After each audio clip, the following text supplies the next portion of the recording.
Aqui tá. Agora, direitinho. Talvez o microfone tá ok.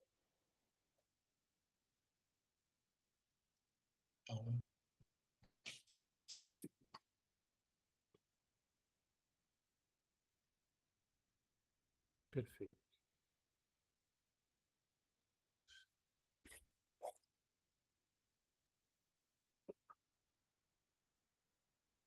Vocês que estão online me ouvem bem?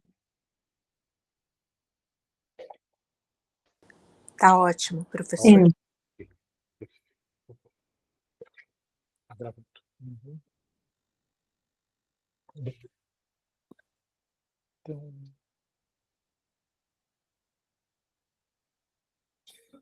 vamos.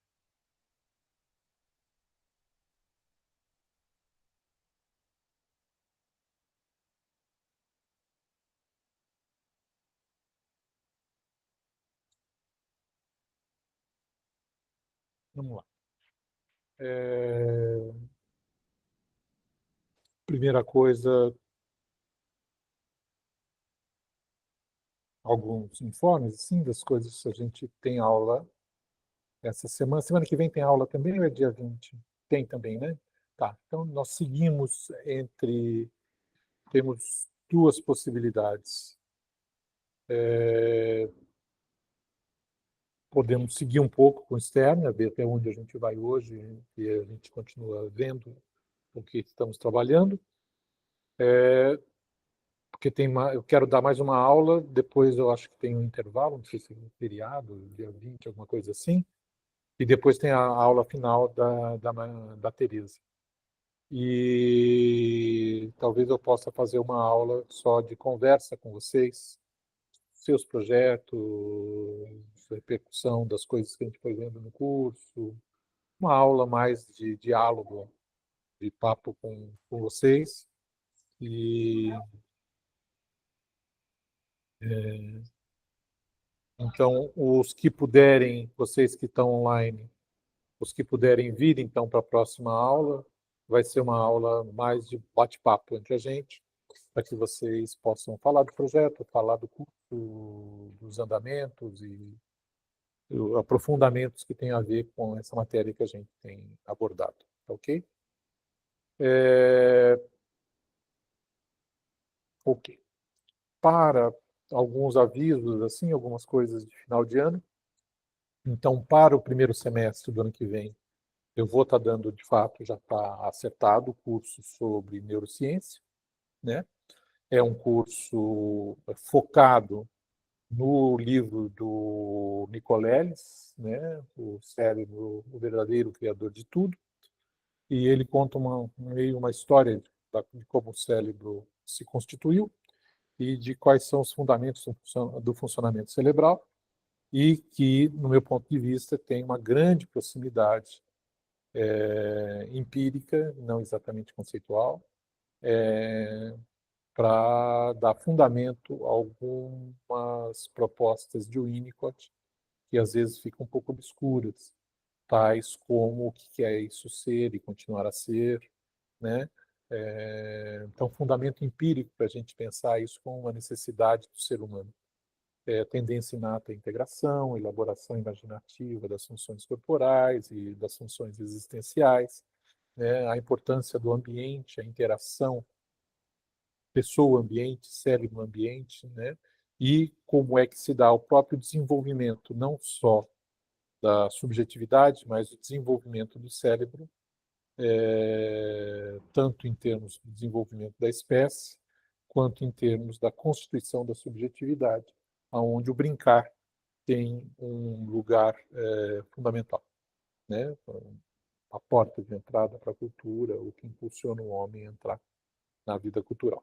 E então tem uma série de discussões que a gente vai poder fazer de associação entre um campo e outro, mantendo-se a distinção e o foco de cada campo, não misturando os campos, distinguindo os problemas de cada campo, de que maneira um campo pode ajudar o outro, assim dizer, né? Então, isso para o primeiro semestre do ano que vem. Segundo semestre também devo continuar com o curso de neurociência, agora neurociência e psicanálise, né? Em especial com o livro do Antônio Bassiatti, que tá saindo daqui 15 dias, agora no meio desse mês, acho que semana que vem, talvez já esteja pronto, um livro que se chama Consciente, Inconsciente, Memória, que são 5 ensaios sobre psicanálise e neurociência. E aí temos algumas outras obras aí, toda a obra do Mark Solms, o próprio Newton Bezerra, no Rio de Janeiro, acabou de publicar um artigo fazendo uma associação de psicanálise e neurociência, aproximando o Winnicott com a obra de Carl Friston, que é um dos mais importantes neurocientistas da nossa época. E tudo isso nessa direção de aprimorar o foco de pesquisa, nesse grupo de pesquisa, eu, Rogério e Elizabeth Schepper, sobre neurociência e psicanálise. Possivelmente em 2026, Rogério, Elizabeth e eu devemos dar um curso sobre a perinatalidade. Então, ela falando do campo de vista da neurociência, Rogério falando do campo de vista de psicanálise com evidências, e eu falando do ponto de vista de Winnicott e adjacências, assim, né? Então, temos aí um longo percurso de pesquisa e de desenvolvimento das coisas que a gente está fazendo, e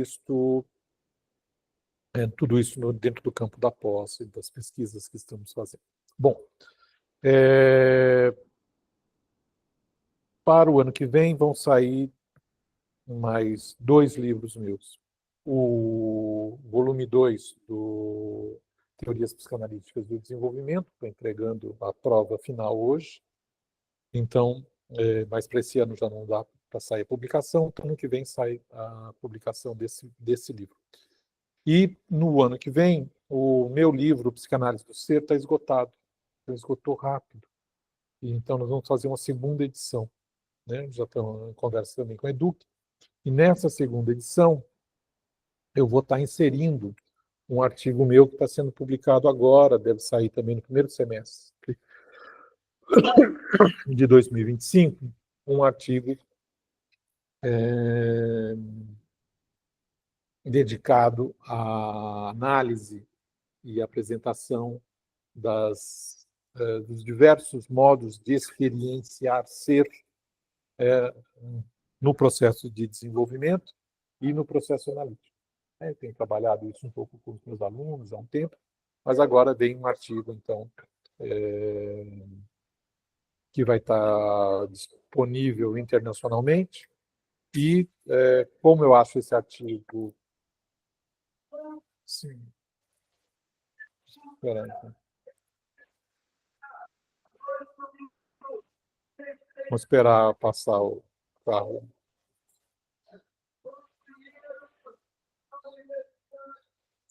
É um pouco anacrônico isso, do meu ponto de vista, assim. Quando eu era jovem tinha sentido, mas hoje em dia com a internet, essas coisas assim, né? Hoje é um dia triste, né? Hoje é um dia com a eleição de Donald Trump para os Estados Unidos. Um dia mundialmente triste, assim, né? Então, para o mundo, eu acho. Em especial pensando no tipo para as mulheres também, uma figura que eu acho que faz mal para o lugar das mulheres no mundo. Então, bom, mas como diz um amigo meu, né, se você está atravessando o deserto, continue andando, né? É o que nos resta aí. Então, esse livro meu, O Psicanálise do Ser, vai ter uma segunda edição. Eu vou fazer um pequeno prefácio e vou introduzir como anexo esse texto sobre os diversos tipos de experiência de ser, que é um artigo em diálogo com Thomas Ogden sobre psicanálise ontológica e psicanálise epistemológica, mas que aponta para todo um outro campo de atuação da psicanálise, aonde a presença, o encontro com o paciente, o encontro com o outro, o lugar do real, o lugar do ambiente, o lugar da sustentação ambiental, todas as práticas sociais, todas as práticas de cuidado social, né, encontram nesse tipo de perspectiva, dentro de Winnicott, fora de Winnicott, para uma série de outras perspectivas psicanalíticas, fundamentação teórica e elaboração teórica que nos dá instrumentos para esse tipo de ação clínica, né? Então, isso é um campo, acho que, de desenvolvimento, é uma das estradas de desenvolvimento da psicanálise. Bom, vamos retornar ao nosso curso e a essa questão do que é o mundo das mães, né? E esse livro seminal não, esse livro fundamental, eu diria, né, de Daniel Stern, que é o nascimento de uma mãe, né? Nós vimos nas aulas passadas, né, uma série de formulações sobre o que é isso, né? Eu vou retomando aqui. Nós Esse livro é dedicado às transformações que uma mulher sofre quando se torna mãe, e o que é a subjetividade feminina, o que é a subjetividade da mulher quando ela se torna mãe, e as transformações estruturais dessa subjetividade, né? Evidentemente, ele tem um interesse clínico evidente, um interesse clínico direto, que é como cuidar das mulheres, mães, nesse período, das famílias, onde isso está acontecendo ou já aconteceu, né? E ele tem interesses também um pouco nessa outra direção que eu estava apontando para vocês, da prática clínica, movida mais pelo encontro, a presença, o estar com, né?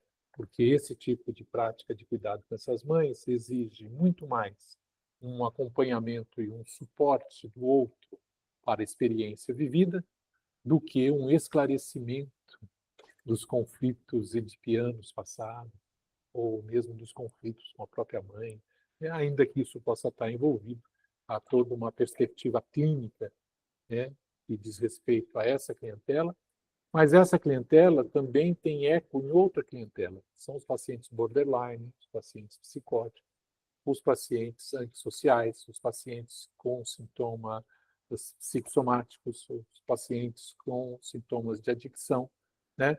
São todo um quadro de psicopatologia que vai exigindo do analista, né, alguma coisa que é uma presença mais efetiva no cuidado com o paciente, uma presença real, onde os cuidados ambientais às vezes são muito mais importantes do que a interpretação do inconsciente reprimido, né?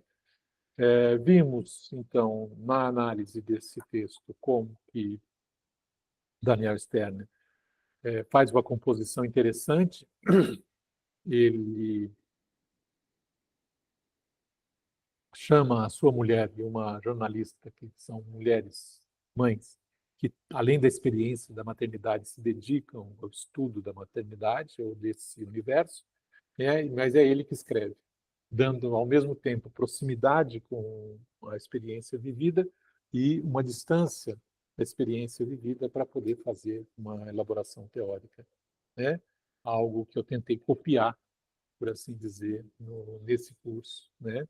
Chamando três mulheres com perspectivas diferentes para poderem dar os seus depoimentos e elaboração do que é a constelação materna, o que é ser mãe e de como isso muda a vida. É claro, seria muito interessante um curso que pudesse, então, juntar uma série de depoimentos, de pegar as mulheres que decidiram não ser mães, né? As mulheres que não puderam ser mães, as mulheres que estão escolhendo ser mãe, né?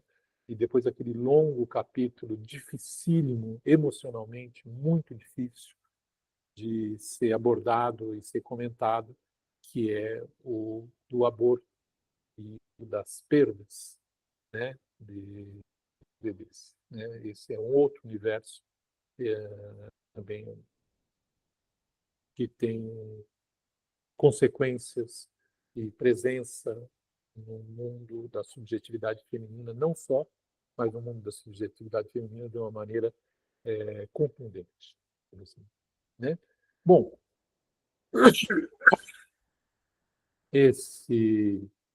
retomei também uma certa história de como é que esse livro o desembocar de uma série de outros livros de Daniel Stern.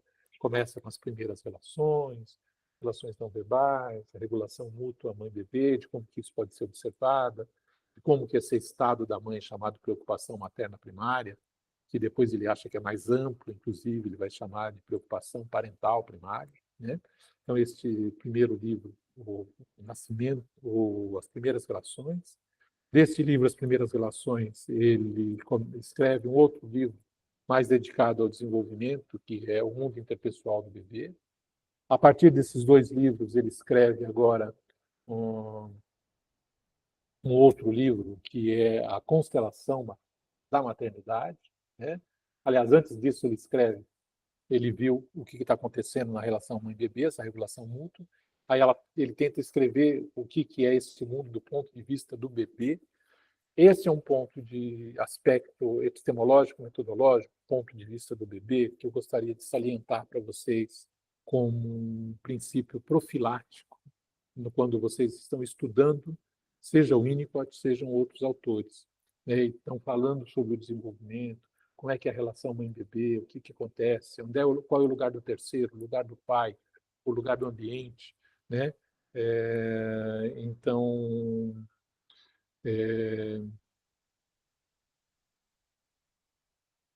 como que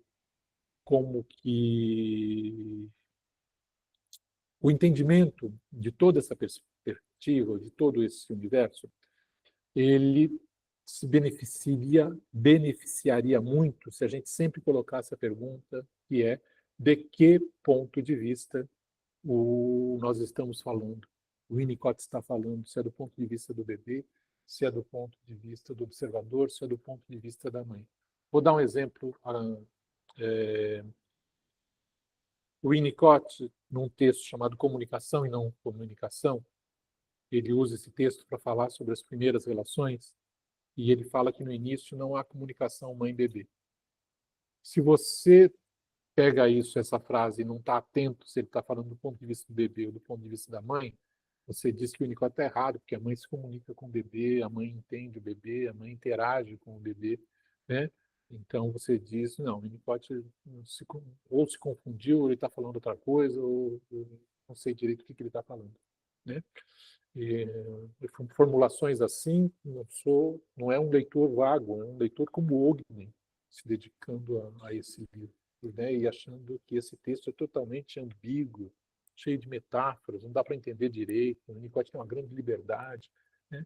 E que eu acho que é um não entendimento de Ogden do que está acontecendo na relação com o objeto subjetivo, ou quando a mãe está no lugar do objeto subjetivo, que, do ponto de vista do bebê, que não reconhece ambiente externo, que não tem a maturidade para o reconhecimento de uma realidade. Não eu, né? Ele está no seu mundo, vivendo totalmente sustentado pelo ambiente, e ele não está querendo comunicar nada, não tem nenhuma intenção de comunicação. Ele, se tem alguma coisa que poderia se aproximar de desejo, é ser e continuar assim, né? Isso não é exatamente um desejo ainda, é mais uma necessidade, né? E, nesse sentido, esta necessidade, a realização dessa necessidade, faz com que a gente possa entender, então, que o bebê não faz nenhum tipo de comunicação com a mãe, do seu ponto de vista. O bebê, e aqui é mais grave, não tem nenhuma relação com a mãe, do seu ponto de vista, porque ele não reconhece a mãe. Ainda que, do ponto de vista da mãe, a mãe esteja cuidando, se relacionando, fazendo um esforço danado para cuidar desse bebê. Então, esse tipo de não distinção de que ponto de vista a gente está falando, né? Ele tem importância desse calibre, de poder esclarecer coisas para um autor como Ogden, para um autor como André Green, que escreve um texto sobre a noção de ser em Winnicott, né? Indicando que o Winnicott é uma situação romântica de mãe no paraíso, né?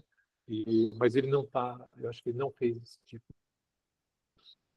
uma distinção epistemológica, metodológica, não só importante, mas esclarecedora para o pensamento de Winnicott e para a situação mãe-bebê que a gente está tentando entender. Tá ok? André Green, nesse livro Vicissitudes do Ser, alguma coisa assim, ele diz que o Winnicott introduziu a noção de ser na psicanálise porque o Winnicott tinha dois problemas pessoais. Ele tinha um problema com a agressividade. Tinha um paciente dele que tinha se matado, né? E o próprio Winnicott já tinha tido diversos ataques cardíacos, próximo à morte. Então, ele tinha problemas com a morte e problemas de agressividade e de culpa com relação ao paciente dele que tinha vivido. E depois também o Winnicott tinha problemas com relação à eroticidade da mãe na amamentação. Estou simplificando um pouco, né? E Green então diz que frente a essa situação, a esses conflitos pessoais da vida da vida emocional de Winnicott, ele não aguentando a pulsão de morte, né, como um impulso da natureza humana que se dirige para a destruição, por assim dizer, né, ou para a desconexão, ele arranjou uma alternativa que é pensar nessa noção de continuar a ser, como seria uma construção reativa, né, de Winnicott. Nesse artigo meu que vai sair agora no Journal, tem uma pequena passagem onde eu critico o Green por ter feito isso, por ter, ao invés de analisar o pensamento de Winnicott, né, ele interpretou o Winnicott para desqualificar o pensamento de Winnicott. Né? Não me parece um bom caminho para a discussão argumentativa, ok? Você pega gato por lebre, né? E mesmo assim, essas interpretações da vida de Winnicott, sei lá, se dá para fazer, não dá para fazer, não me aventuraria a dizer que ele tem um caso de uma mãe deprimida, enfim, não conheço o suficiente da história de Winnicott, nem tenho os dados de análise de Winnicott para poder fazer uma formulação desse tipo, né? Mas é claro que as formulações fundamentais de um autor têm a ver com a sua história afetiva, né? Mas isso não justifica o seu conceito ou a sua proposta. A sua proposta é colocada no campo da racionalidade, no campo da argumentação e da sustentação conceitual, né, do que aquela proposta sua tem a ver com uma realidade empírica sobre a qual ele está falando, né? Lembro de uma passagem de Freud dizendo que sobre pulsão de morte, sobre algumas coisas. No fundo, a gente sempre se remete a gente mesmo, né? Mas isso não é o fundamental, né? O fundamental é que, apesar disso, o que tem de universal na minha individualidade, né? E é nesse sentido. A outra, então, isso é uma crítica a Green. Uma outra crítica a Green que critica o Winnicott é que, por exemplo, num outro texto, o Winnicott no terceiro milênio, alguma coisa assim, o Green faz assim, que eu acho surpreendente um autor do calibre de Green fazer assim. Ele escreve: o Winnicott não usa a noção de aparelho psíquico em nenhum momento da sua obra. Quer dizer, ele não usa um dos conceitos pilares da metapsicologia freudiana, não me parece pouca coisa, né? E você então espera que o texto de Green vai analisar ou vai discutir isso, não sei o quê. Ele não analisa nada, ele fala, mas eu acho que esse conceito é necessário, e a noção de aparelho psíquico é necessária, e vai embora. Não tem nenhuma discussão com o Winnicott, né? Ele tem a afirmação do seu ponto de vista, né? Então, isso eu acho um problema epistemológico e metodológico também grave, ok? Só um parênteses aqui. Evidentemente, também estou puxando um pouco as coisas para minha sardinha, né? No sentido de ter escrito já significativamente sobre o lugar da metapsicologia na psicanálise e na obra de Winnicott. E, nesse sentido, identificando a metapsicologia como um conjunto de conceitos auxiliares especulativos, noção de pulsão, noção de aparelho psíquico, noção de instância psíquica, e que em Winnicott nós não encontramos esses conceitos especulativos assim, né? E encontramos um tipo de teorização mais próxima aos fatos clínicos, né? E, nesse sentido, até mesmo a sua noção ontológica de ser e continuar a ser, agora, felizmente, com alguns dados das neurociências, é possível encontrar conteúdo empírico adequado a esse conceito de Winnicott, que é a necessidade de ser e continuar a ser, como tendo, na realidade empírica, você encontrar aqueles conceitos, conteúdos ou fatos da experiência que são adequados a essa formulação, né? Bom, então, fechando isso, esse tipo de leitura ele tem a ver com essa perspectiva que venho trabalhando já há alguns anos, que é um estudo da história da psicanálise, da epistemologia da psicanálise, do lugar dos conceitos especulativos, do lugar dos conceitos empíricos, a aplicação disso a Freud, o entendimento da metapsicologia na história da psicanálise, alguns criticando, se afastando dela,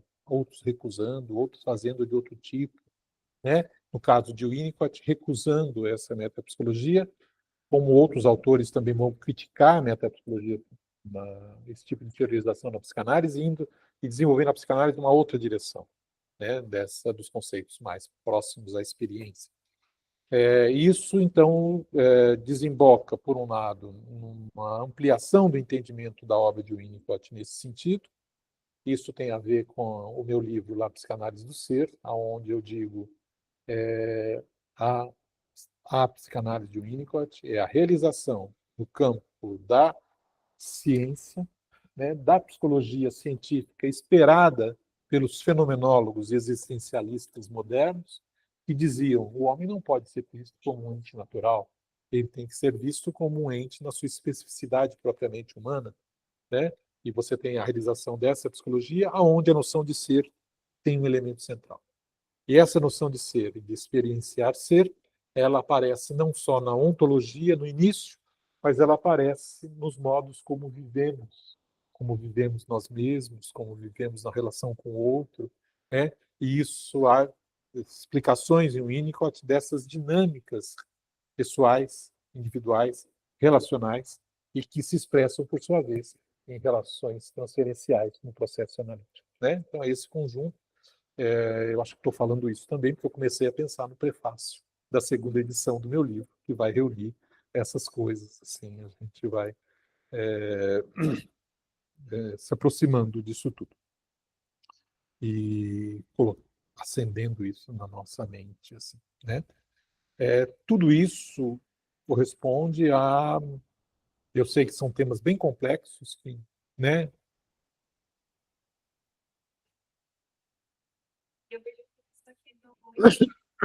Muito.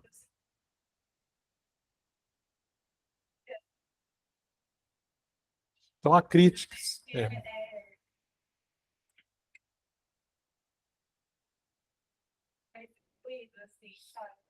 Durante um tempo, até o Winnicott foi considerado,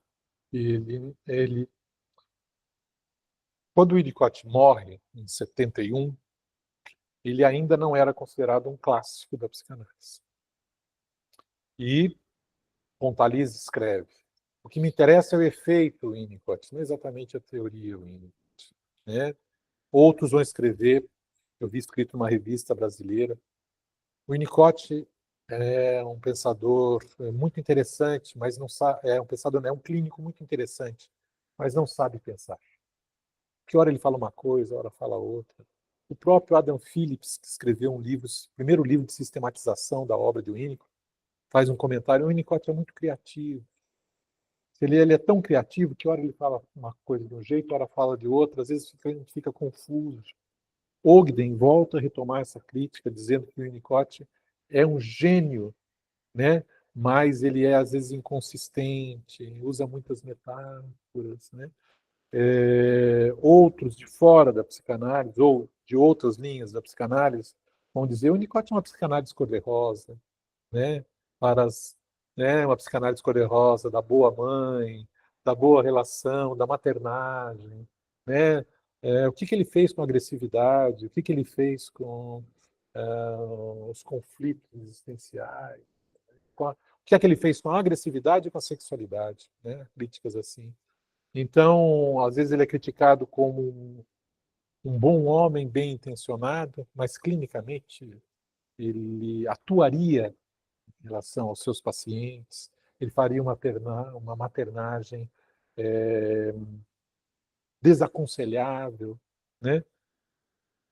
E nesse sentido, então, ele é bem criticado. E no campo dos lacanianos, mais ainda, né? Há uma oposição com relação ao Winnicott. Eu diria que o Winnicott é um certo espelho de Lacan ao inverso. Ele é outro lado do espelho de Lacan. Você multiplicar Lacan por -1, talvez você encontre você encontre grande parte da obra de Winnicott, né? Então, uma discussão minha com alguns amigos lacanianos é que, às vezes eu falo que a análise lacaniana ela é ótima para produzir falso self como fim de análise, né? Porque a análise lacaniana você tem que aguentar a falta, você tem que se adaptar à falta, você tem que sustentar o seu desejo, né? E você não conte comigo, analista, para isso, porque eu não vou te dar a mínima para alguma coisa desse tipo, vire-se você.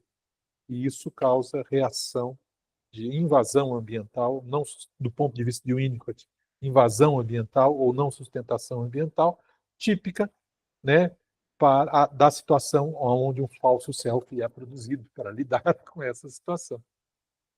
Então, é claro que isso, falado do ponto de vista de Winnicott, né, os lacanianos vão falar do ponto de vista de Lacan, né, que o Winnicott é bonzinho demais, que o Winnicott entra no imaginário do paciente, né, enfim, todas essas discussões aí. E uma discussão, há diversos livros aí que tentam fazer uma discussão Winnicott-Lacan, né? Eu ainda não quis entrar nesse atoleiro, espelho, assim, tudo, porque eu teria que estudar muito Lacan, né, para poder entender o que Lacan está falando, tudo. Eu tenho um grande apreço por algumas coisas de Lacan, mas eu não tenho o interesse suficiente para dedicar tanto do meu tempo para entender um autor só para me contrapor a ele. Não tenho esse tempo existencial assim. Mas, mesmo assim, eu acho que é uma coisa que deve ser feita, né? Então, o meu livro, Psicanálise, Winnicott com Guia, ele faz isso com Freud, ele faz isso com o Winnicott Freud, o Winnicott Klein, o Winnicott Ferenczi, né? E o que mais se aproxima com um horizonte que às vezes me interessa fazer também é o Winnicott Bion. E aí, nesse sentido, tem uma ponta de entrada ali, que é o que Bion escreve como a reverie, né, que é o estado que o analista entra de acompanhar o paciente. Eu diria que, do ponto de vista de Winnicott, é a mistura entre a dinâmica de relação com o objeto subjetivo e a dinâmica da relação com os objetos emocionais, né? E essas duas dinâmicas existenciais, eu acho que Bion, pelo menos parcialmente, estão incluídas aí na noção de reverie, mas também são coisas a serem estudadas. Mas vamos voltar para cá, né, para essa perspectiva de análise de Winnicott. Bom, de Winnicott não, de Daniel Stern, e esse livro, O Mundo das Mães e o Nascimento de uma Mãe. Então, Daniel Stern escreveu as primeiras relações, escreveu o mundo interpessoal do bebê, depois ele escreveu o diário do bebê, sobre o que é que está acontecendo do ponto de vista do bebê no seu desenvolvimento. Em seguida, ele escreveu aquele livro, A Constelação da Maternidade, que é melhor traduzido, melhor a constelação da maternidade do que a constelação materna. A constelação materna, a meu ver, colocaria a mãe no centro dessa constelação. Mas quem eu acho que está no centro dessa constelação é o bebê. E, né? E família, mãe. Tanto que esse livro, A Constelação Materna, ele é escrito para psicoterapia familiar. É esse o objetivo desse livro, né? Então, está sendo abordado, escrito aí nessa direção.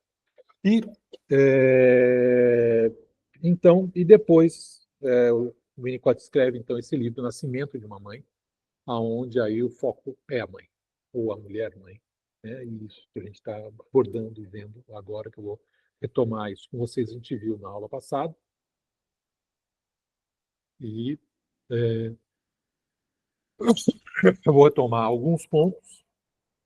A gente pode ir para onde está a mentalidade da maternidade. Ok.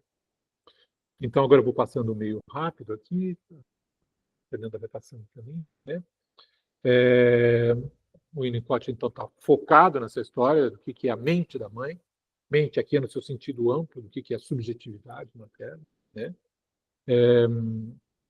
Certamente, em Winnicott, a mente diz respeito àquela nossa capacidade que faz relações causais, associa as coisas. O intelecto, assim, né? Mas a mente, na literatura em geral, nas neurociências e mesmo na psicanálise, e algumas coisas próximas, assim, por exemplo, Peter Fonagy com a proposta da mentalização, né? A mente é considerada como sinônimo de pensamento, mais amplo, assim. Esse sentido de uma mente com o sentido da noção de mente delimitada às suas relações ao funcionamento do intelecto e ao funcionamento do intelecto fazendo relação entre os objetos do mundo, eu acho que é uma especificidade do pensamento de Winnicott. Ele tem sentido dentro do pensamento de Winnicott, mas se você for fazer o diálogo com alguém fora, assim, você vai ter dificuldade se você estiver usando mente nesse sentido. Tá? Então, aqui mesmo em Daniel Stern, mente tem esse sentido mais amplo. Né? Então, a mente. E depois tem quais são as perguntas que ele está tentando responder, né? O que produz essa nova mentalidade, né? Nesse novo modo de ser existencial da mulher quando ela se torna mãe, né? Como que cada vez que uma mulher é mãe, cada filho ela é uma nova mãe, uma mãe diferente. Não só quando o bebê nasce, mas quando ela lida com cada filho, né? O exemplo de Teresa, acho que foi ótimo, né, com relação aos filhos e como isso permanece na vida, né? O exemplo de Lígia também das tonalidades de cada filho, né? Do universo que constitui cada filho, assim, né? E como que a mãe coloca essas coisas em funcionamento aqui e ali na relação com cada. Deixa eu ver aqui, tá intro aqui.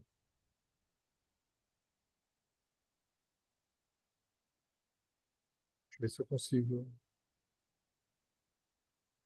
Não estou conseguindo ver. Será que eu saí?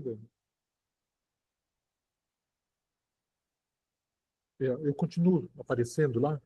Então deixa eu, de algum jeito sair, eu vou entrar de novo.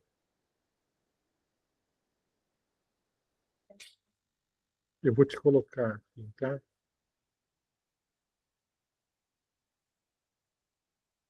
É,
Leopoldo? Leopoldo? Nós ficamos sem o áudio por aqui. A gente não consegue te escutar.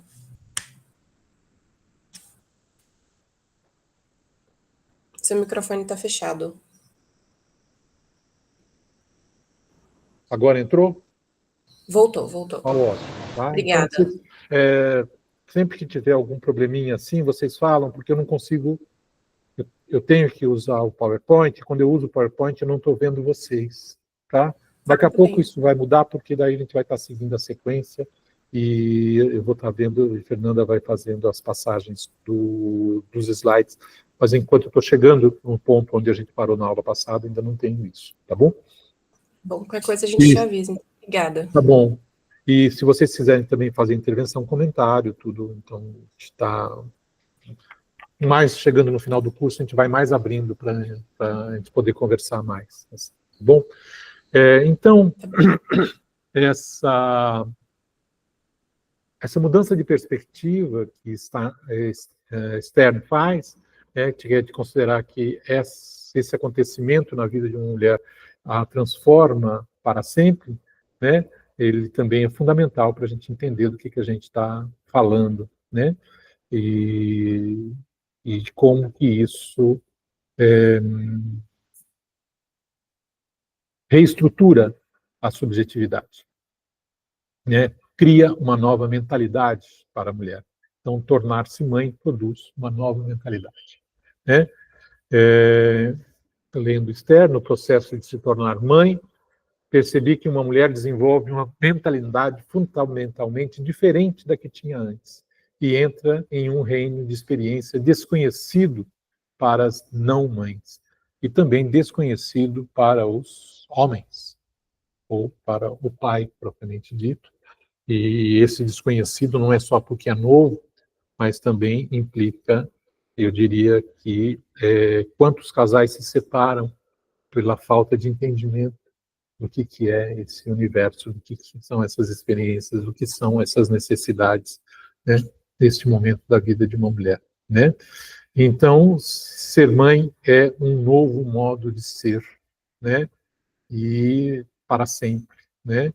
E lembro na aula passada alguém comentando sobre o enteado que diz: eu sei o que é ser mãe, você não tem tempo para nada, né? Então esse tipo de coisa, né? E então esse slide que agora eu começo a ler para vocês e comentar isto: ser mãe está sempre presente, mas nem sempre ocupa o papel central da existência de uma mulher. Além disso, nós temos um monte de processos, às vezes patológicos, às vezes nem tanto, que são as mulheres que negam a maternidade. Não negam ter filhos, né? Mas tendo filhos, né, rapidinho zarpam para a vida que tinham antes e, num certo sentido, tem que fazer, eu acho, um grande esforço emocional para que isso ocorra, né? E, bom, a subjetividade feminina já é uma complicação dos diálogos, né? Já é uma complexidade infinitamente, eu diria até quantitativamente maior do que a subjetividade masculina. Lembro sempre das Três Graças, que é uma escultura clássica, né? Onde aparece uma mulher de costas abraçando duas mulheres assim, que são, em geral, são usadas para representar aspectos da beleza, né? Mas o Winnicott se refere não a essa escultura, mas ele se refere à mulher como sendo três ao mesmo tempo. Ela é a criança, a bebê, a menininha, ela é a mãe, ou a mulher-mãe, aí eu diria que tem duas, tem a mãe e a mulher, a fêmea e a mulher, e ela é a avó, que é responsável pelas gerações, por assim dizer, e a mulher ocupa esses 3 lugares ao mesmo tempo, né? Depois aquelas coisas que entram nas piadas, as brincadeiras, que o homem tem um neurônio e funciona só numa direção, né? E as mulheres funcionam de diversas maneiras, são diversas, a possibilidade de fazer diversas coisas ao mesmo tempo, né? Então, eu acho que temos poucos estudos ainda para esse tipo de entendimento das especificidades do que é o feminino, né? Do que é o feminino na mulher, não do que é o feminino em geral, independente de gênero, né? Então, os lacanianos falam muito, acho que, de o feminino, né? Uma coisa assim, mas essa especificidade do feminino na mulher, né? Aí eu acho que é uma outra coisa específica, né? Esses outros aspectos, então, enfim, coisas mais complicadas, não vou me adentrar nesse outro universo. Tem uma orientanda minha, Fernanda Cristina Dias, que fez um livro sobre o feminino, né, na história da psicanálise. Freud, Winnicott, série de outros, assim, muito publicado já em livro. Está fazendo atualmente, está em Essex agora, na Inglaterra, fazendo uma tese de doutorado sobre o lar comum brasileiro, também em cima de Winnicott, né? Enfim, quando ela voltar, eu chamo ela para a gente fazer uma reunião científica para nos contar os avanços que ela fez nessa direção. Mas então, sim.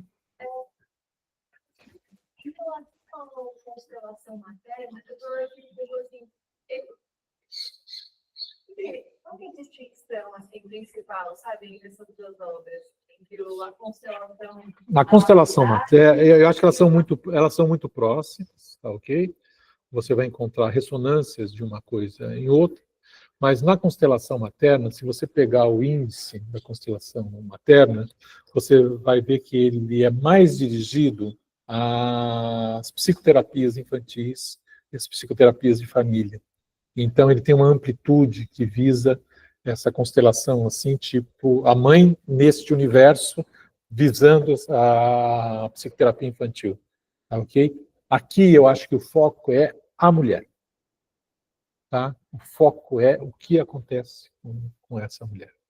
Então, mas tem muitas coisas que são, evidentemente, muito próximas, né? E são coisas comentadas lá, que são retomadas aqui.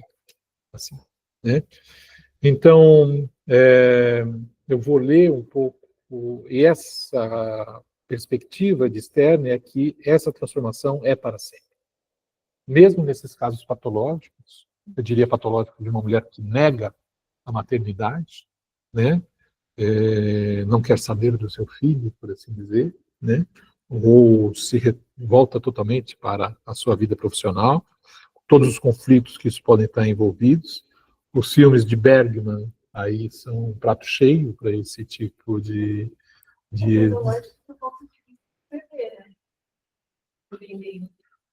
eu diria que é uma cisão patológico nesse sentido. Assim. Não estou dizendo que elas patológico não no sentido de uma avaliação moral, né, mas no sentido de que ter uma experiência dessa magnitude, ok?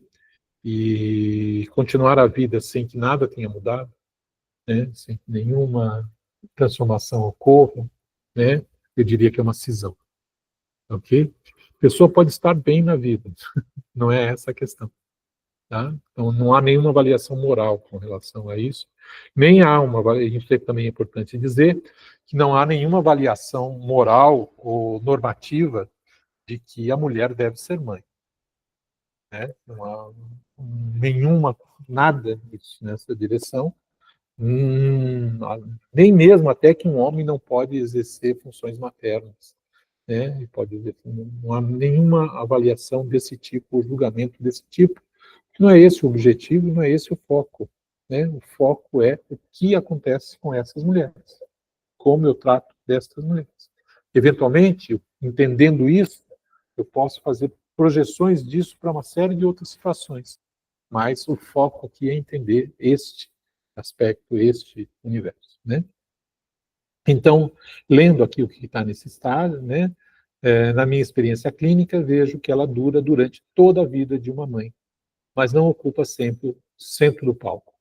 Após o nascimento de um bebê, a mentalidade materna preencherá a vida de sua mente, determinando imediatamente seus pensamentos e comportamentos. Sua organização mental anterior é simplesmente empurrada para o segundo plano.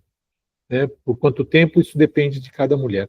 Aqui ele usa uma... Eu usei uma metáfora mais contundente, que é o vinho misturado à água. Né? E que realmente... E aí, digamos, na existência da mulher, digamos, essa tonalidade de vinho materna, ela pode aumentar ou diminuir, dependendo da situação. Mas eu acredito que ele usa essa formulação, a mentalidade anterior é empurrada para um segundo plano, né, porque neste momento do nascimento do bebê, né, a maternidade ocupa o primeiro plano da existência de uma mulher.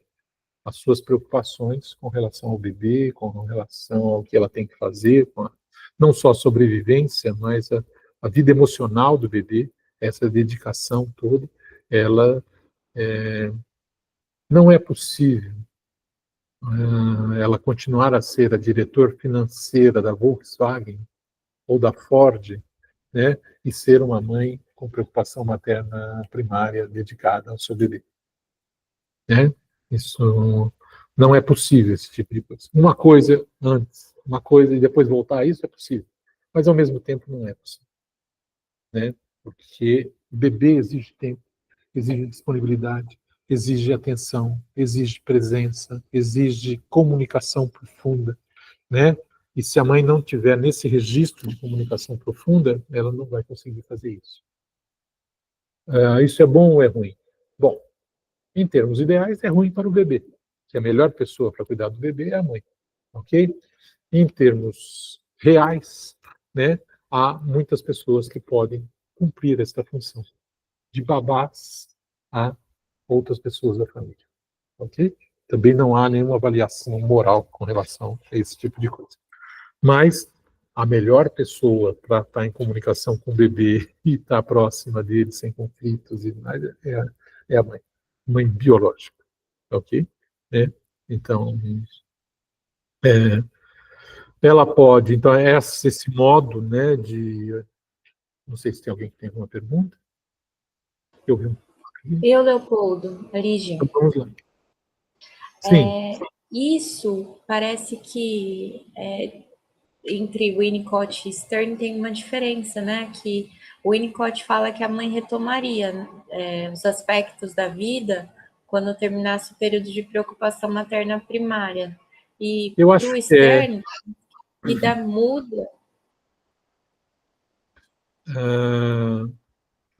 Sim, eu acho que você tem razão. Assim, num certo sentido, o Winnicott talvez não tenha se atentado a esse aspecto, ou ele não tenha dado esse foco de que a mulher se transforma para sempre. Né? Eu acho que ele concordaria com o Daniel Stern, que a mulher se transforma para sempre. Né? No texto Preocupação Materna Primária, eu acho que há um contraste entre a situação de dedicação que a mãe tem nesse primeiro mês e que ela é totalmente dedicada e consumida pela situação da maternidade, e depois o retorno paulatino às coisas que ela fazia, né? E ela, de fato, retorna ao seu mundo profissional, ao seu mundo familiar, mais intenso, dos filhos, etc. Ou às vezes isso está sempre presente, mas eu tenho a impressão de que ele fez um contraste entre a intensidade do momento da preocupação materna primária e depois a perda dessa intensidade e o retorno à vida cotidiana, né? Mas eu acho que ele estaria de acordo, sim, com o Stern, de que isso causa transformações grandes. Talvez, eu acho que não foi o foco de análise dele, né? Bom, né?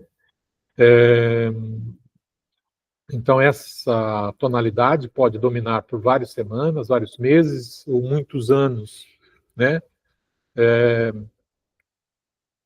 A impressão que eu tive nos dois depoimentos é que Teresa tem um aspecto materno, onde os filhos já são grandes, há um certo distanciamento. E o depoimento de Lígia aponta para uma proximidade maior, né, com os filhos que ainda são pequenos. Então, a tonalidade materna, das preocupações maternas, né, tanto que Teresa, eu acho que fez, no seu depoimento, ela fala um pouco de mais distância, assim, e Lígia fala um pouco mais de detalhe do que é essa vida da mãe, né? Não... Também tem um dado cultural, assim, né? Assim, a mãe brasileira é diferente da mãe europeia. Exatamente, né? Tem esses aspectos. O filho tem 18 anos, tipo... Bye, bye. Acho que é, tipo, se puder ficar, vai ficando. Um pouco assim. Nós temos, não é bem europeia, nós somos mais, temos uma influência italiana, portuguesa, onde as famílias italianas, as famílias portuguesas, né? É uma mãe francesa, uma mãe inglesa, uma mãe americana, né? Assim, eu acho que são essa ideia de que com 18 anos, tchau, né? Não é nas famílias portuguesas, famílias italianas não é assim, não é, né? Então, enfim. Muito bem, né?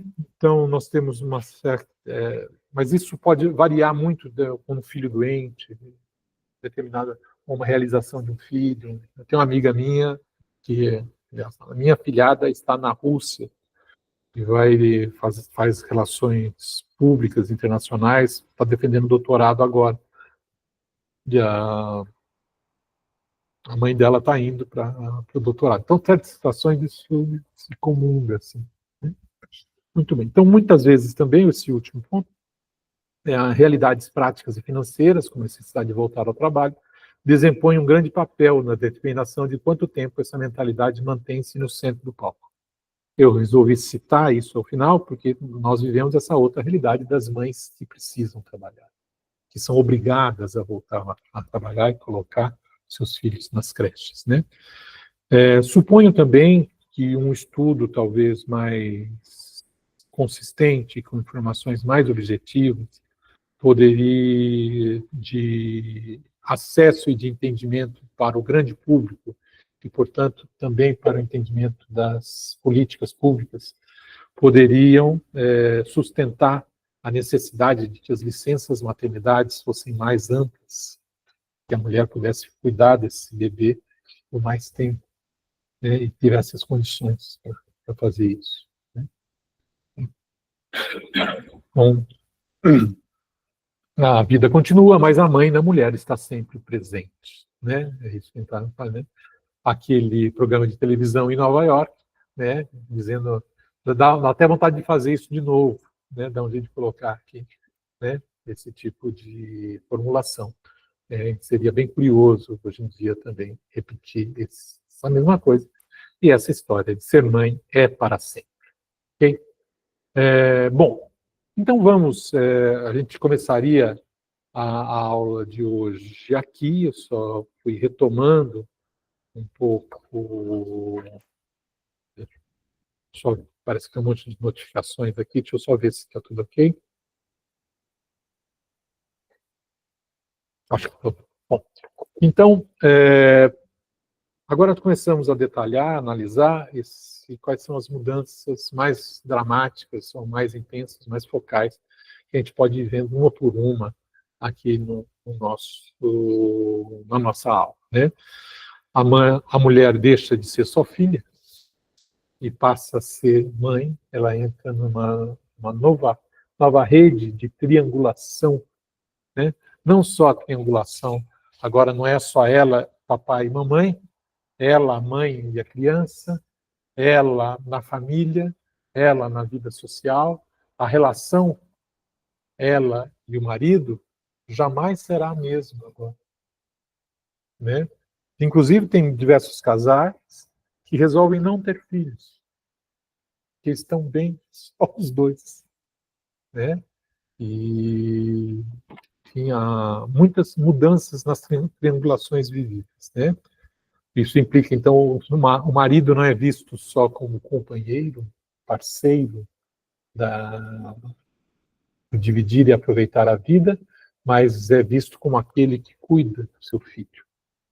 Que também ele é responsável, não só responsável, mas alguém com quem se conta para ela mesma poder cuidar da criança, ou para que ele cuide dos filhos também, né? Com essa formulação de novo triângulo.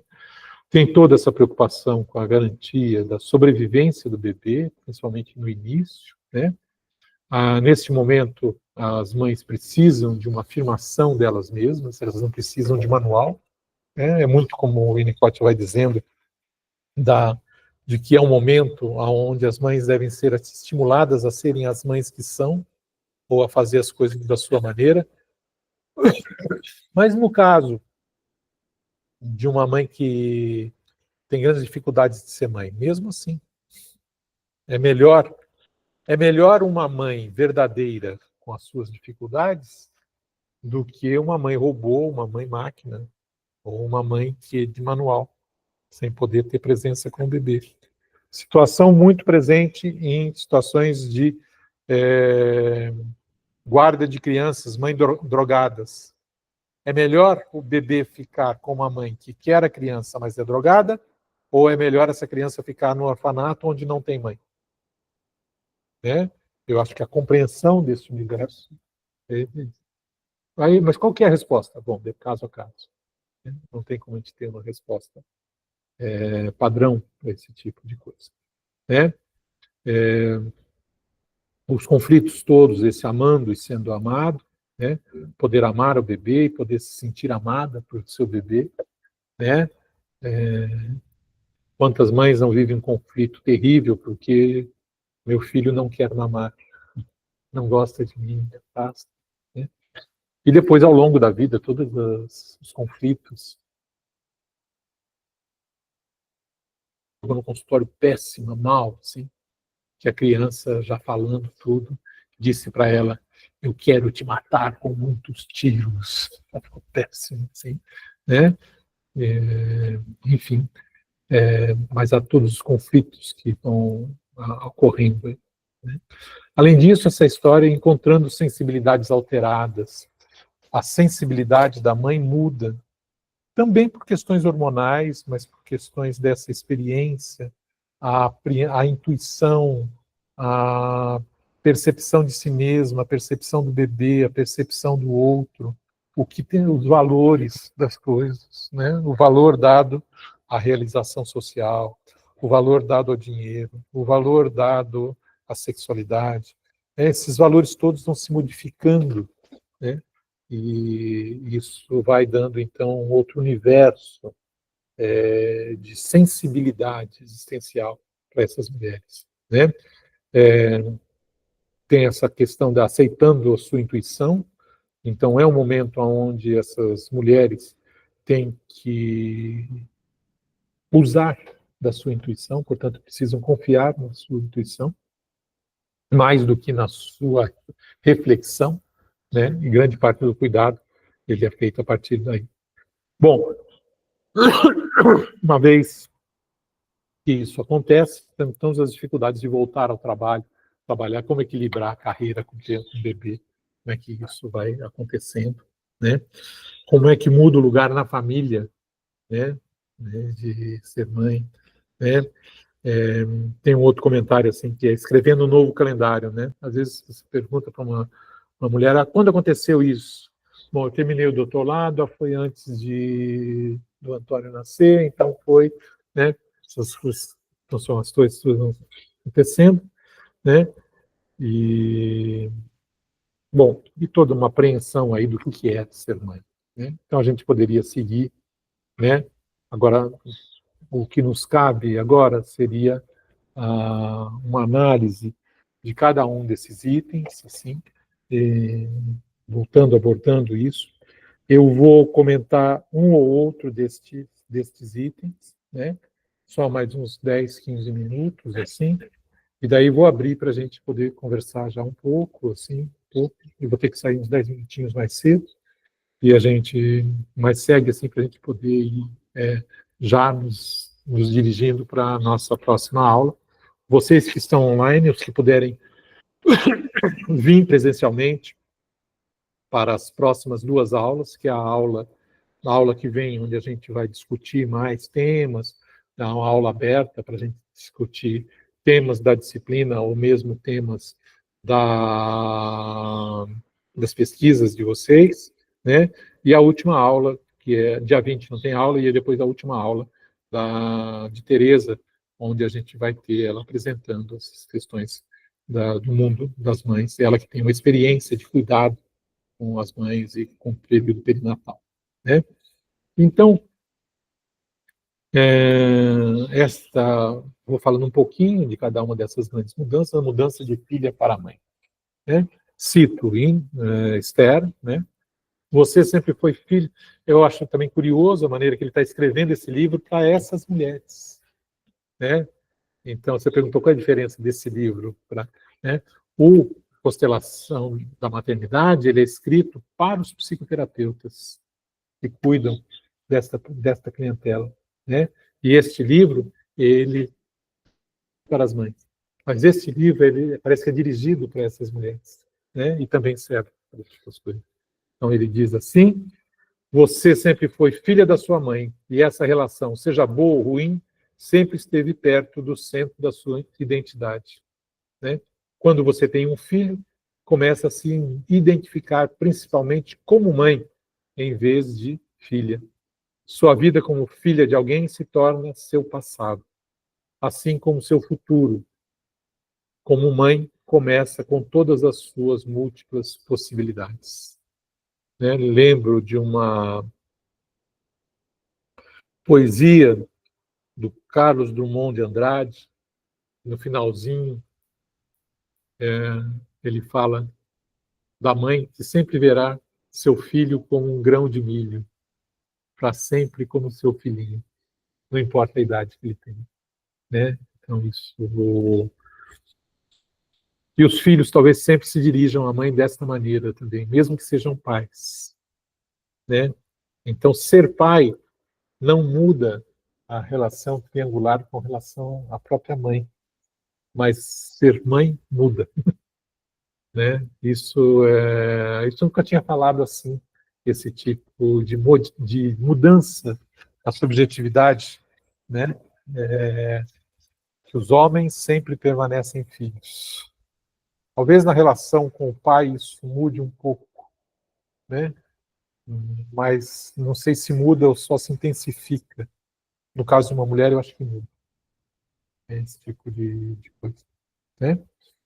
Então, seguindo, né, com essa mudança básica, que acontece em um curto período de tempo, você pode experimentar uma perda profunda, assim como um ganho maravilhoso.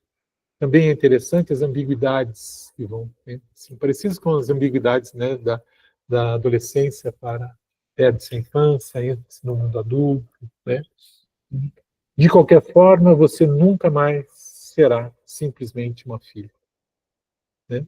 Essa mudança de identidade é responsável, em parte, pelo complexo misto de emoções que a maioria das mulheres sente após o nascimento de seus bebês, emoções não só dirigidas ao bebê e ao marido ou a esse núcleo familiar, mas toda a modificação que acontece na relação da mulher com a sua própria mãe.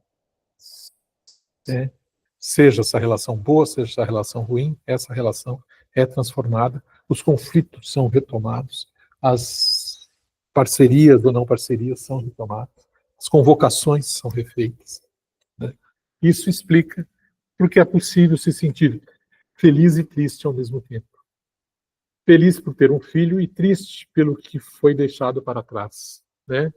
Não se trata da idealização do filho perfeito, é uma outra perspectiva, né? Então, toda essa história de idealização com o filho, tudo, ela é um processo paralelo com relação a esta relação com a mãe. Okay? Né?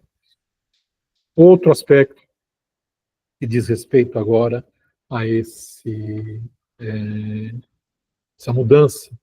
Aqui são mudanças na relação com o marido, que também Vou fazer uma brincadeira, mas talvez não seja tão brincadeira como todo X, né?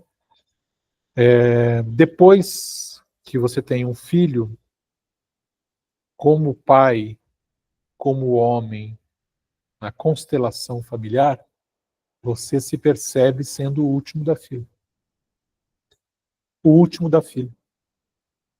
Você perde a importância, né, na relação com a mulher, na relação com a família, e você apreende que primeiro os filhos, depois você. Okay? E essa é a dinâmica comum, natural. Não é que você deixe de ser amado. Às vezes pode acontecer isso também, né? Mas às vezes a mulher pode estar de tal maneira envolta com a maternidade, aonde que o outro é excluído, o marido é excluído, ou, né, a companheiro, sei lá. Né? Além disso, pensando nessa complexidade, nós temos que pensar no nosso mundo nos casais homoparentais, que é uma nova experiência de maternidade, seja nas mulheres, seja nos homens que têm filhos, né? Os casais homoparentais. Então, isso é um novo registro, eu acho, a ser pensado. Né? Isso eu acho que nunca vi ninguém fazer uma pesquisa. Seria uma pesquisa muito interessante no casal homoparental, né? No caso aí, no casal de homens, né? Que tem filho, né? Pensar como que é a experiência da maternidade e da paternidade nessa constelação. Acho que não me lembro de ter visto nenhuma pesquisa falando sobre isso. Assim, acho que é uma coisa bem interessante de ser pesquisada. Né? Mas vejamos, então, eu acho que quando o externo faz isso, ele pega situações clássicas, um homem, uma mulher que tem filho, né, os seus lugares paternos, maternos, né, masculino e feminino, e tenta fazer uma certa noção de um certo modelo, né, que ele sabe que não é exatamente o modelo da normalidade, né, mas é o do mais comum, por assim dizer. E aí ele faz isso, e a partir disso você tem uma referência para poder ver todas as outras situações. Né? Então, e nesta nova comunidade de mulheres, como seu marido se encaixa? Sua percepção dele, de fato, será alterada e você provavelmente se encontrará mais interessada em sua identidade como pai do seu bebê do que como seu parceiro. Cientistas puderam observar em comunidades de animais. Em que sentido isso também é uma verdade? Uma babuína com um bebê só permite que um macho entre na sua vida se ele se provar um bom cuidador para o jovem. Né? Você também começará, consciente ou inconsciente, do seu parceiro como pai, como um elemento chave na avaliação da sua atratividade. Né? É interessante ver como é que essas coisas vão se comungando, né? E no próprio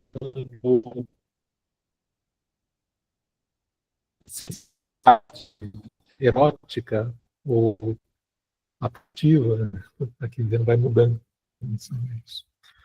Uma outra questão que às vezes aparece, eu estou me permitindo fazer algumas associações sem muitos dados empíricos, só dados clínicos aqui e ali, que são poucos, né? Das mulheres que demoram para ter filhos, e estão solteiras, estão à procura de um parceiro para ter filhos, aonde a atração, ou o que atrai, não é só a parceria erótica ou a parceria até existencial para fazer as coisas, né? A importância da possibilidade daquele homem ser um bom pai, né, é significativa no universo da família. E quando isso é pressionado por um relógio biológico, você tem, às vezes, isso pode se suplantar ou se sobrepor a quem é que eu escolho. Né? Esses são outros elementos. Eu fico fascinado assim, com como essas coisas vão se ramificando, com as possibilidades de a gente poder entender essas coisas assim. Né? Os maridos, muitas vezes, acham essa mudança difícil de entender, especialmente porque, muitas vezes, é acompanhada por uma diminuição do desejo sexual por parte da nova mãe. né? Às vezes é exclusão do desejo sexual, né? Elas não estão com a cabeça nisso, né? Ou não estão dispostas. Não é nem dispostas, aquilo não faz parte do seu universo, né? Muitos sentimentos de frustração e egos abalados podem ser evitados se os maridos se esforçarem para aprender a linguagem e os sentimentos associados à mentalidade da maternidade. É importante para eles entenderem que estão testemunhando uma mudança natural e quase inevitável, compartilhada pela maioria das novas mães, e que será especialmente pronunciada nos meses imediatamente após o nascimento da criança, né? Então, esse é um outro aspecto que a gente chama atenção. Às vezes, me parece muito óbvio, né? Então, às vezes, dando esse curso, eu tenho, às vezes, a impressão de que eu estou falando óbvio, assim, né? Espero que não, né? Espero que, ainda que pareça óbvio, são coisas importantes de serem consideradas, né? Por um tempo, pelo menos, há uma mudança de ênfase quando as dinâmicas normais relacionadas ao sexo, à agressão, competição e dominação são mais relegadas e afastadas para o fundo. Enquanto cuidados, cooperação, nutrição e criatividade se movem para o primeiro plano. A gente começa a dar nome às sensações, aos conflitos, aos modos como as coisas estão sendo vividas, né? E, bom, eu vou falar só mais um pouquinho dessa formação de novos triângulos, né? E aí a gente iniciamos externo, ficamos com esse caminho, e vocês têm material agora para poder ler isso dentro de um contexto de estudo de externo, onde já acho que está bem colocado, né? É claro que tem muitas pesquisas e muitos entendimentos a serem feitos, né? Toda a teoria do desenvolvimento de o externo, baseado nas experiências de si mesmo, experiências do self, nos sentidos dados a isso, nada disso não vimos aqui, né? Mas tudo isso está, digamos, dentro desse contexto, para a gente poder entender o desenvolvimento do bebê e como nós chegamos a ser quem somos, né? E nessa questão da formação de novos triângulos, né, eu vou ler um pouquinho. Há muito se pensa que o triângulo mãe, pai, filho desempenha um papel central na formação de nossas personalidades. Cada um de nós é o produto de tal triângulo, e com o nascimento do nosso filho, o triângulo se desloca para baixo, uma geração abaixo. Ele está falando de pessoas que chegaram no Édipo, né? Tem muita gente que não chegou, ainda a questão é outra. No entanto, proponho que um novo triângulo, igualmente importante, triângulo psicológico, começa a assumir prioridade neste momento. Esta nova dinâmica é o triângulo você, seu bebê e sua própria mãe. Né? Aqui a gente precisaria mudar um pouquinho, porque você, seu bebê e sua própria mãe, não dá para... Tem que fazer uma barrinha aqui para saber quem é quem. Né? Então é você, seu bebê e sua mãe, sua própria. Okay? À medida que você desenvolve a mentalidade da maternidade, ou seja, à medida que você... Isso não é uma coisa que é dada a você assim, como a água no vinho que eu falei. Né? Isso vai sendo... O vinho vai sendo gotejado. No nascimento tem uma parcela maior jogada ali. Mas isso vai sendo gotejado, e pensando na metáfora do vinho, né, em você, muito antes de você ficar grávida, né, dessa mulher ter o filho. Isso vai sendo construído para algumas desde a pequena infância, da mais primitiva infância. Né? À medida que você desenvolve a mentalidade da maternidade, a história da sua própria criação se torna crítica. Você pode se pegar se perguntando sobre sua mãe, ou outras figuras maternas em sua vida, e examinando sua adequação ou inadequação como mãe, né, como modelos para o seu novo papel de mãe.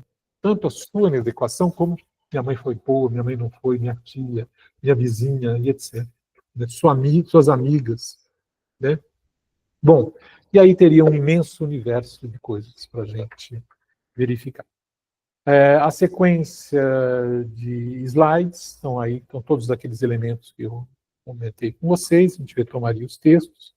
Eu vou parar por aqui, né, e abrir um pouco para a gente poder conversar um pouco, ver se vocês têm questões, coisas assim. Então, e aí a gente... bom, não sei se vocês têm coisas a colocar, para perguntar, associar, né? E seja sobre o curso, de um modo geral, como é que está indo o curso, em termos de conteúdo, se atingiu aquilo que era esperado, né? Então, a proposta é que nós pudéssemos dar uma moldura, né, relativamente precisa, ampla e com detalhes sobre o que é a constelação materna e o que é que uma mulher vive no momento da maternidade, né? Tanto nos momentos iniciais como com ser mãe, né? Então, isso assim.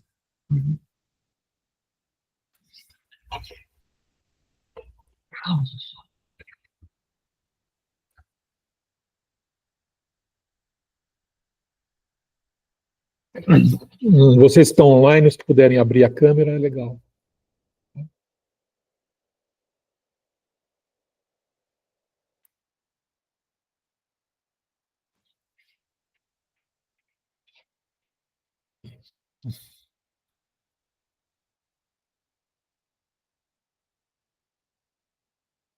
Olha, eu achei muito interessante a possibilidade de construir uma aproximação com a teoria do Daniel Stern.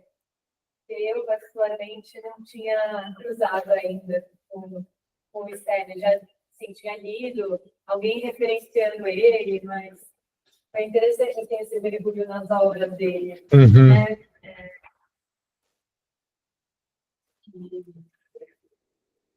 É um autor importante mesmo. Eu acho curioso que eu não vejo muitos, por exemplo, aqui na USP, não vejo ninguém que tenha feito uma pesquisa sobre Daniel Stern. Aparece um pouquinho aqui, assim, mas alguma coisa focada, seja de observação de criança. Quem trabalha com observação de bebês, Uhum. tende a citar bastante Stern. Né? Uhum. Então, esse é um universo assim.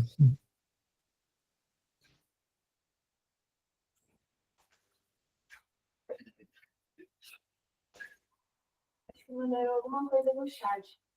Deixa eu ver aqui. Ah, meu microfone está fechado? Não, agora já. Uhum. Tá. Acho que foi antes, assim, né? Uhum. Ok. Eu fiquei pensando nessa questão da maternidade enquanto um tema para a mulher, né? Independente da mulher ser mãe ou não. E acho que tem até essa questão biológica, fisiológica, do quanto para a mulher é marcado a idade reprodutiva, né? E para o homem isso não é tão marcado. definido dessa forma, né? Eu fiquei pensando assim, tanto na questão da puberdade, da menarca, quanto na menopausa. Acho que tem temporalidades na experiência feminina que não tem no homem, né? Tanto essa mentalidade desenvolvimental, que tem a ver com a menarca e com a menopausa, que marcam transformações emocionais, hormonais intensas, com grandes transformações, né, com grandes mudanças. Tem como é que chama aquele cara que faz muita propaganda de televisão, médico, meio careca? Drauzio Varela escreveu um artigo muito curioso, e ele pega todos os sintomas da menopausa e fala assim: se você sentisse calores de uma hora para outra que te deixam totalmente fora, né, às vezes muito calor, muito frio, se o seu humor variasse assim, assim, assim, assim, se os homens Se os homens sofressem tudo isso, ele pega todos os sintomas da menopausa, ele fala, isso já teria sido resolvido pela ciência. Né? E apontando como que isso não é coisa de mulher. Né? Como que isso. Então, Eu já vi algo parecido também sobre pílulas contraceptivas, né? Que elas geralmente não dá certo para homem por causa dos efeitos colaterais. Né? Eu acho que também eu fiquei pensando é que até a responsabilidade pela não concepção tende a recair sobre a mulher. recai sobre a mulher. Tanto que esse tema é sempre da mulher. Né? Então, É que você tem que, desde a menarca, você já tem que saber com o seu potencial reprodutivo. Então, isso, de alguma forma, traz, assim, não sei se a gente pode falar do fim da infância, assim, mas traz, né? tem uma mudança, acho que isso é bem interessante, tem um artigo de Winnicott que chama A Pílula e a Lua. Né? É notável que ele diz o seguinte, quando o homem chegou na Lua, e hoje você pega e olha para a Lua, você não namora mais ao luar porque tem alguém lá com a bandeira dos Estados Unidos. Acabou com essa história, não. Um certo romantismo com relação à Lua, São Jorge na Lua, né, os aspectos místicos da Lua, tudo isso foi destruído quando o homem pisou na Lua e descobriu que tinha uma rocha. Né? Então isso mudou a subjetividade da apreensão do que é a Lua. A pílula mudou a apreensão que uma mulher tem sobre ser mulher. Porque antes, ser mulher, né, implicava a administração da possibilidade de estar grávida. E a pílula libertou, ou introduziu na mulher a possibilidade de não ter que se preocupar com isso. Pelo menos não ter que se preocupar 100%, não ter a preocupação que tinha. Isso mudou a subjetividade feminina. Né? Então tem essas mudanças no como que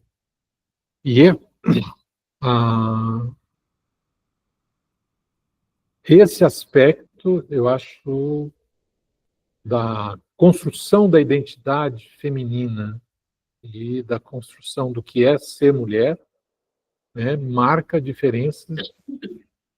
Parece biológica, mas não é só biológica com relação ao homem. Há uma diferença anatômica entre os sexos e o ritmo, mas isso causa ritmos corporais, né, como você falou da temporalidade. Né? Então, isso marca temporalidade que o homem não tem. Né? E isso muda a maneira de lidar com a vida. Né? Então, não é só a mulher e a maternidade, é a administração cotidiana de ser mulher. Aí, bom, tem outros aspectos sociais, é muito mais difícil ser mulher que ser homem nesse mundo, né? Então, se o Joe Biden tivesse a personalidade da Kamala, talvez ele tivesse ganho as eleições, né? Um homem forte, decisivo, tudo, né? Um mundo assim. Ou talvez pensar que por ela ser uma mulher, ela não ganhou, né? Também. Talvez um homem, teria dado força suficiente. Em termos, está ali falando um pouco agora de política, em termos, acho que nós vivemos uma regressão em termos de costumes muito grande no mundo. Né? Um dos argumentos que o Trump usou muito para desqualificá-la é que ela não tem filha. Ela não é mãe.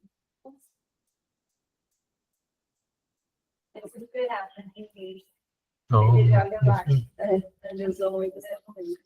né? Como alguém que não seria, né, confiável, responsável. Então, e poderia ter. Também não, tem que cuidar dos filhos.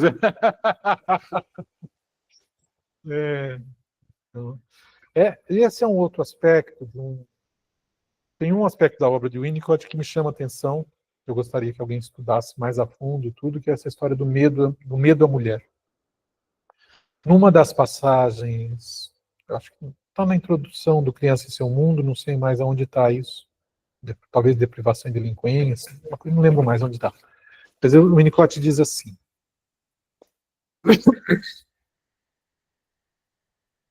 faria bem à humanidade se todos lembrassem que todo homem, no início da sua vida, dependeu de uma mulher. E dependeu profundamente de uma mulher.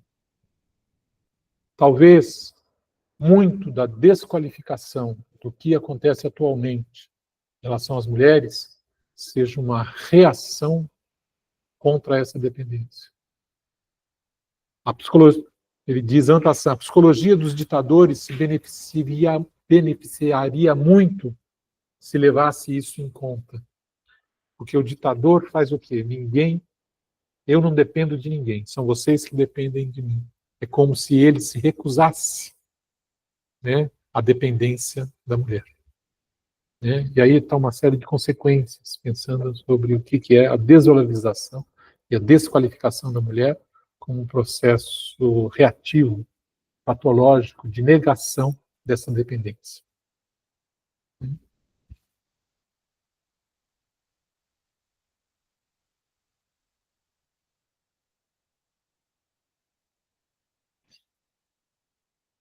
É o seguinte, alguém aqui no online tem alguma pergunta? Não. Então eu vou pedir para vocês, para que se preparem para a nosso próximo encontro, que cada um fica como tarefa para a gente poder animar o nosso encontro, assim, que cada um venha com pelo menos uma questão, né, para a gente discutir, para a gente aprofundar aqui, né, e é isso. E vocês que estão online, todos que puderem vir presencialmente, que venham, porque aí eu acho que em termos de discussão é mais difícil fazer discussão via online. De qualquer maneira, eu vou estar fazendo a projeção assim para a gente poder, para os que estiverem online, poderem participar também. Tá bom? Então é isso, gente. Obrigado, até semana que vem. E aí a gente conversa mais. Tchau, Leopoldo. Obrigada. Qual?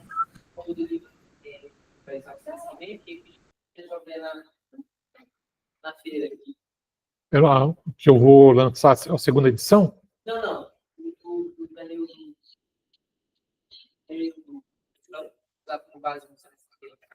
O livro do Nicolelli, chama O Verdadeiro Criador de Tudo. Tá? Uhum. Claro. Na verdade,